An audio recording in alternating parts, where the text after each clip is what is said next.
Alhamdulillahirabbil alamin wa bihi nasta'in wa ala umuri dunya wa din wassalatu wassalamu ala asrofil anbiya'i wal mursalin wa ala alihi wa sahbihi ajma'in amma ba'du. Yang saya hormati Ibu Siti Zahro dari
permasalahan yang ada di lingkungan sekolah yang kita lihat dari guru kelas 1 yang nomor 1 sampah.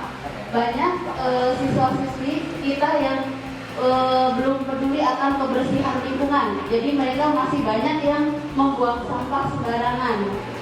Ya, ada yang sama sampah? Semua ya? Oke, baik.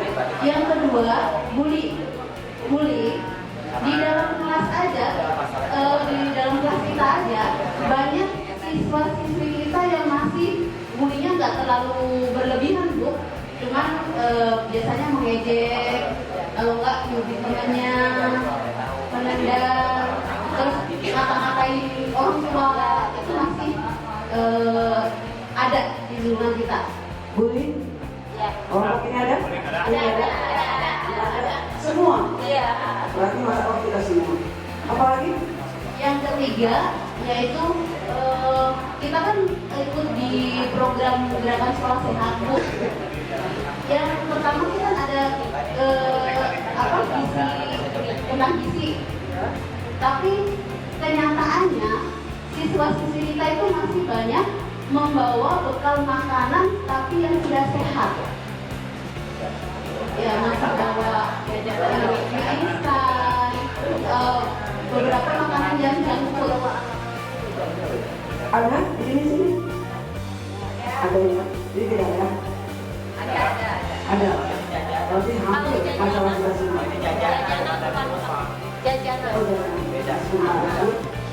Yang keempat, yaitu banyak yang masih merusak fasilitas sekolah.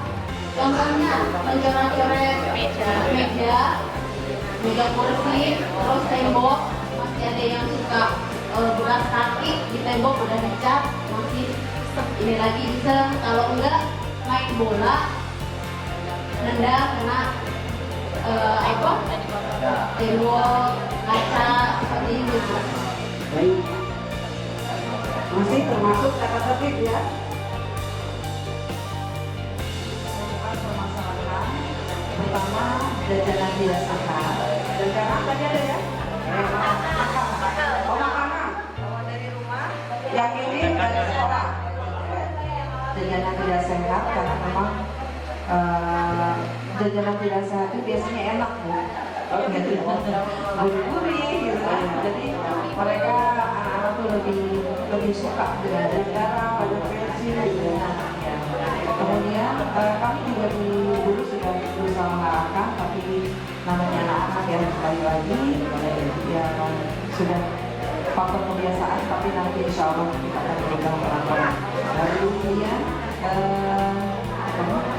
berkata kasar, masih banyak anak-anak yang kalimat-kalimatnya itu bikin kaget gurunya ya. Untuk orang lain?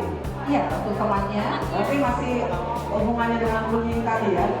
Bullying, maksud bullying, oke.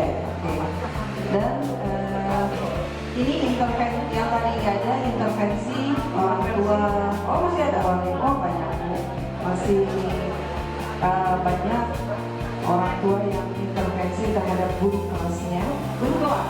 Iya. Sekarang sudah beberapa kali terjadi, tapi bisa diselesaikan dengan baik-baik. Hanya itu yang menjadi permasalahan kita sebagai guru, ya jadi tidak nyaman ya, dimana kita ngajar itu rasanya tidak nyaman bu, karena intervensi orang tua di sini masih terjadi. Kemudian kurangnya kesadaran orang tua, juga sama karena masih banyak orang tua yang mau seakan-akan tidak percaya dengan gurunya, sehingga ketika masuk sekolah dia mengikuti ke dalam kelas. Ada,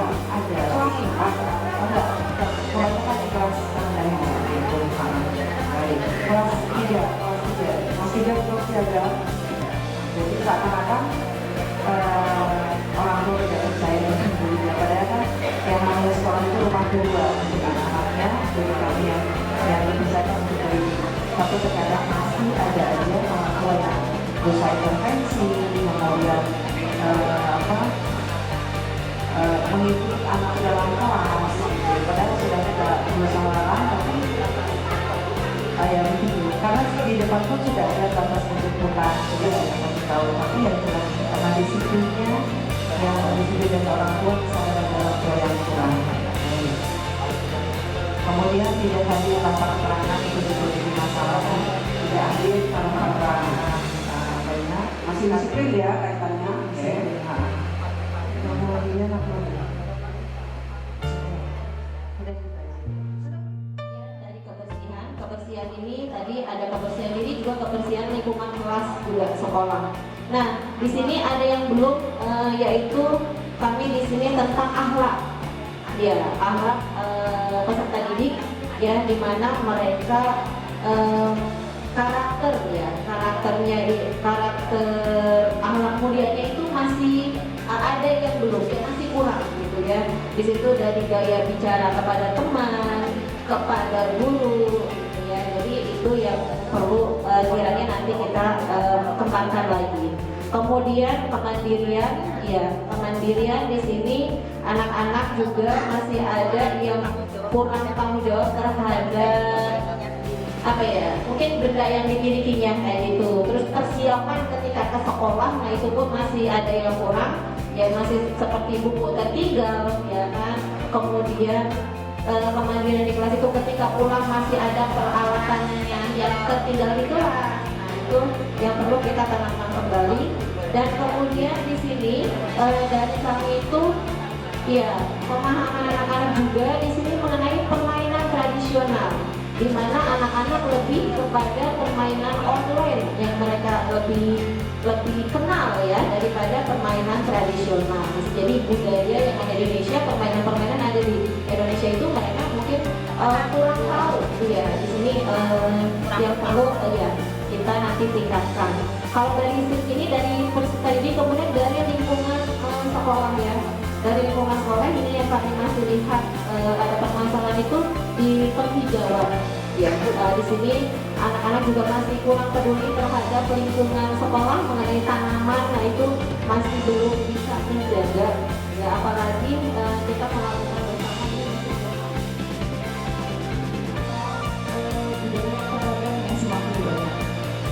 Jadi anak-anak kita itu makin mencintai hal-hal instan karena jajanannya sudah makin banyak, apapun variasi ya disediakan gitu. Jadi yang harusnya yuk kalau bakal sehat ini juga orang tuanya kamu bawa apa? Kemudian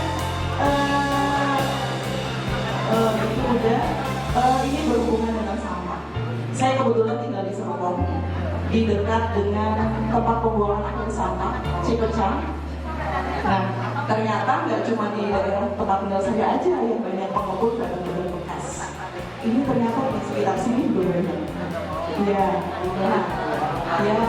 nah itu sebenarnya sampah dari sekolah itu si anak itu minimal lah bikin eco-brick aja. Yes. Ya betul. Tapi ternyata tidak. Saya mengamati sekolah ini.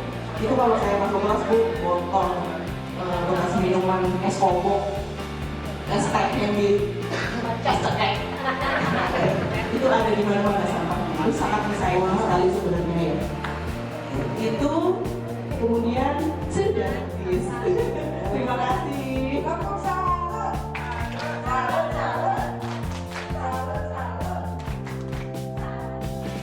kasih dari Pak. Sebenarnya yang udah ya, tadi udah disampaikan ke Mas Agus terkait vandalisme, coret-coret itu vandalisme.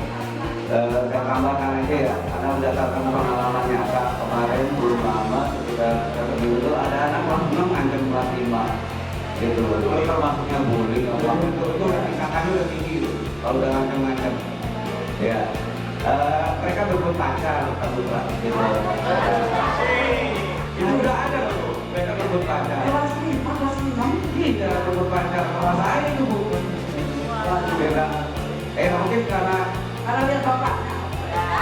jadi. Iya, karena gini ya, kalau mereka itu kategorinya bullying kan mungkin ngata-ngatain ini udah ngancam bro. Kalau udah ngancam itu tindakan hukumnya juga beda kan gue. Iya, tapi itu udah terus banget, udah ngancam. Akhirnya gue kelas 5 saya nggak mau masuk, katanya ditanya sama ibunya, makanya anak saya kenapa ada itu? Dia bilang, "Loh, tanya aja bu, kenapa ada ini mau sekolah?" Terus sama ibunya aja, saya tanya dia bapaknya saya kemudian. Nah saya lacak ternyata sama teman-temannya saya ada mungkin sebenarnya kenapa dia nggak masuk, ternyata kelas 6 sama itu karena mungkin faktor udah misalkan pubertas atau apa kayak gitu ya kan itu iya mungkin itu aja tambahannya ya mungkin kelas yang udah waktu pubertas kelas 5 ini kelas 6 juga ya kan gua ada pendidikan karakter ada pendekatan sosial itu juga perlu bisa apa kita kan kalau udah macam-macam itu tingkatan hukumnya juga udah beda. Terima kasih itu aja tambahan. Oh banyak. Apa lagi? Baik, assalamualaikum warahmatullahi wabarakatuh. Waalaikumsalam warahmatullahi wabarakatuh. Ya, di sini kita lagi bahas tentang permasalahan yang ada di lingkungan sekolah ya Bapak Ibu. Sekolah itu kan tidak hanya dengan siswa, ya, kita juga penghuni sekolah. Oh iya. Nah, kemudian permasalahan ini sebenarnya tidak terfokus hanya pada siswa, ya. Permasalahan itu juga bisa berasal dari diri kita sendiri sebagai pengajar. Ya. Kalau saya sendiri merasa, ya, kalau saya masih menggunakan metode yang terlalu monoton kepada anak-anak, sehingga semangat belajar anak-anak pun itu susah sekali. Kalau saya ya, mungkin kalau bapak guru yang lain sudah hebat.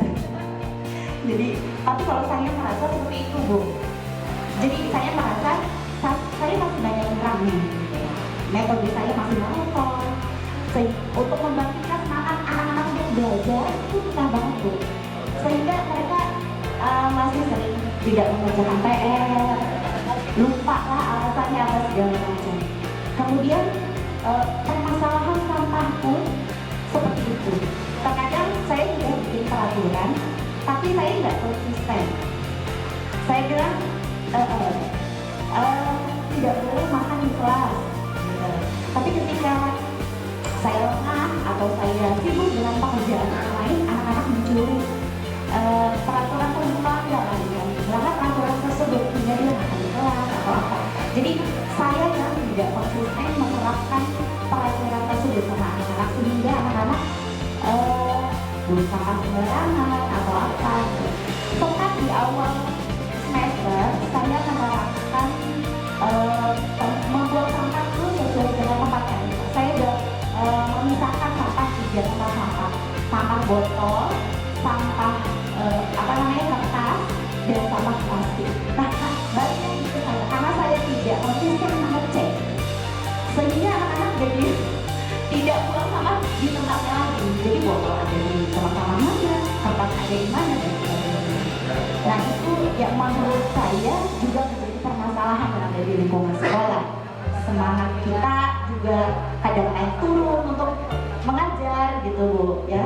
Jadi apa yang kita sampaikan juga kurang mengena ke anak. Kan itu juga mempengaruhi ke anak. Jadi kalau memang gurunya lagi kurang mood, ya anak juga sama ke bawah. Udah anak dari rumah mungkin udah nggak mau belajar, semangatnya kendor, terus di sekolah juga dapat guru yang kurang semangat juga, ya buyar semua. Mungkin itu saja sih Bu. Satu lagi, minim sarana pembelajaran. Nah, ya bukan tidak ada di sekolah. Alhamdulillah proyektor ada, infokus ada, kemudian speaker ada, cuma jumlahnya terbatas, sehingga kami bukannya tidak mau belajar, tapi berebutan Bu. Jadi kalau kita misalnya mau pakai, udah dipakai sama kelas ini, jadi itu juga yang membuat kita, ya tadi belajarnya monoton ya, kerjaan sudah nyatet lagi. Karena tadi ya, Ya, bisa ada alasannya.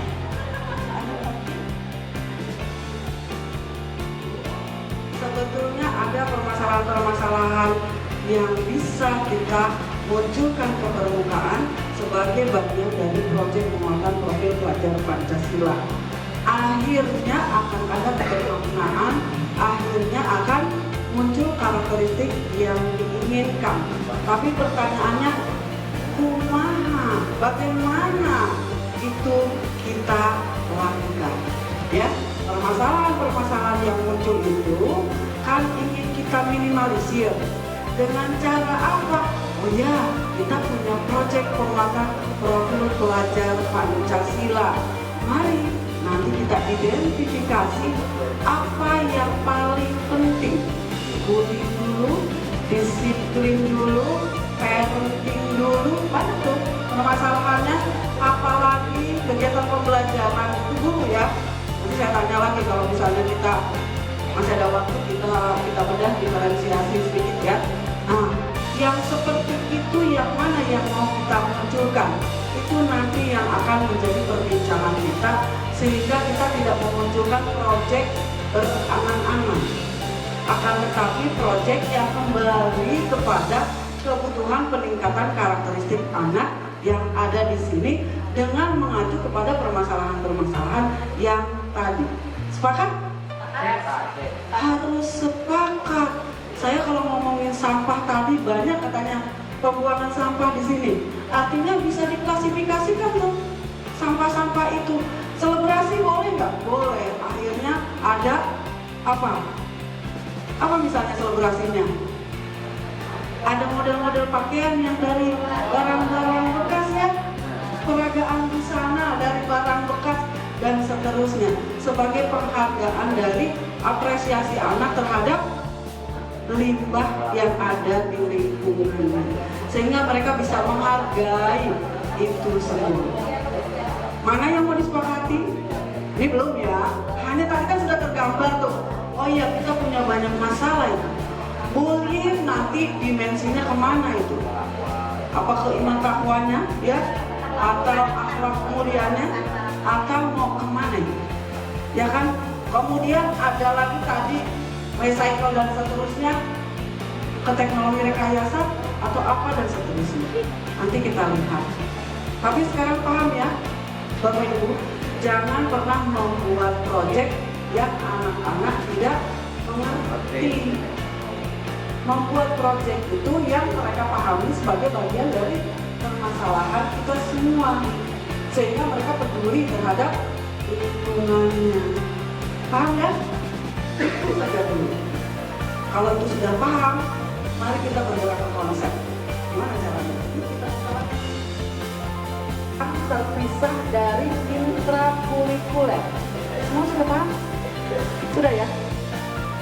Bahwa ini tidak ada kaitannya dengan intrakurikuler, tapi semacam perpaduan dari semua mata pelajaran yang akan didesain sedemikian rupa sehingga menjadi proyek yang mengangkat tadi karakteristik lingkungan sekolahnya. Jadi tidak lagi pecah-pecah IPA, IPS, apalagi matematik, tapi di dalamnya ada. Itu semua seperti jus, rasanya maknyok ketika disatukan. Ya, sekali lagi, satuan pendidikan dapat melibatkan masyarakat. Tadi ada orang tua ya? Oke, tadi ada tempat pembuangan sampah. Asik tuh kalau diajak kerjasama. Ada siapa lagi? Ada para pedagang. Ada segala macam di lingkungan kita untuk merancang dan menyelenggarakan proyek penguatan profil pelajar Pancasila. Di bukunya ada berapa? Ada 6 ya. Kita lihat yang 6 ini. Terlihat terbaca? Iya, saya yang orang maju. Yang pertama, beriman bertakwa kepada Tuhan Yang Maha Esa dan berakhlak mulia. Kembali kepada permasalahan, apa yang akan dimunculkan manakala dimensinya adalah beriman bertakwa kepada Tuhan Yang Maha Esa dan berakhlak mulia. Akhlak yang bagaimana itu? Kita lihat ini, akhlak beragama, akhlak pribadi. Tadi ada ya? Akhlak pribadi ya? Tidak disiplin dan lain sebagainya, ngata-ngatai orang tua, akhlak pribadi. Lalu akhlak kepada manusia, diantaranya itu juga saling bully, ya, dan seterusnya. Kemudian akhlak kepada alam tadi, main tidak peduli kepada tanaman-tanaman yang sudah ada, tidak mau menjaganya, itu adalah berkaitan dengan iman takwa. Lalu akhlak bernegara. Ya, nah ini bisa diambil nih, elemen-elemen ini menjadi bagian dari proyek kita, bergantung kepada dimensi apa yang akan kita sepakati sebagai bagian dari proyek yang akan kita buat. Sampai di sini paham? Saya ingin ini tidak kemana-mana, tetapi teman-teman paham. Oh begitu tuh itu ternyata. Kita mau ketinggian ingin kemana-mana, oh ternyata disebut masalah. Ya. Lalu berkebinekaan global, mengenal dan menghargai budaya bangsa Indonesia dan dunia. Itu tadi ada apa masalahnya di situ? Apa tadi itu? Nah, permainan yang itu hafal sampai dari pagi sampai malam lagi, tapi permainan tradisional mereka tidak mengenal. Bagaimana caranya kita mengangkat permainan tradisional sebagai dari bagian kebanggaan bangsa ini? Bisa diangkat menjadi proyek? Sangat bisa. Nanti saya tunjukkan gimana caranya. Oke. Lalu ini komunikasi dan interaksi antar budaya. Tadi ini mah kurang. Saya mah orang kaya, gitu ya. Nah, Anda siapa? Terus dibully-bully dan seterusnya. Itu adalah akibat ketidaktahuan anak terhadap hal yang berkaitan dengan budaya. Bahwa kita satu bangsa, satu agama, ya kan, dan seterusnya. Nah itu juga bisa diangkat